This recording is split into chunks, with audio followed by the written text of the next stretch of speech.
बहुत ज़्यादा माण्हू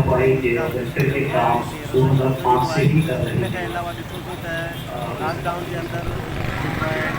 तमामु पूरे पाकिस्तान के अंदर इन्हनि पंहिंजे समाज जी तरफ़ां कमु कयो जेको सारा जेको अमल आहे असां इन्हनि खे सलाम पेश था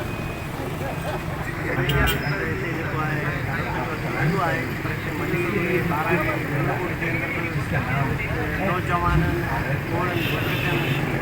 तादाद में शिरकत में ॾिनो आहे इंसानियत जी ख़िदमत आहे ऐं दावत इस्लामी खे सचे कम जी सारा करे ऐं ॿियनि सलाम पेश कयां थो इन्हनि जी जेका इहा जदोजहद आहे या जेका इंसान जी ख़िदमत आहे असांजी ख़िदमत असां हिन खां पहिरीं बि मुख़्तलिफ़ जॻहियुनि ते हर एंगल ते इंसानियत जी ख़िदमत कई आहे। लॉकडाउन जे अंदरि इन्हनि हर जॻह ते ॾिठो त पूरे पाकिस्तान जे अंदरि हिननि जो हिते तमामु ज़बरदस्त नेटवर्क छाइलो जेको सॼी दुनिया ॾिठो ऐं तमामु सुठो अमल आहे।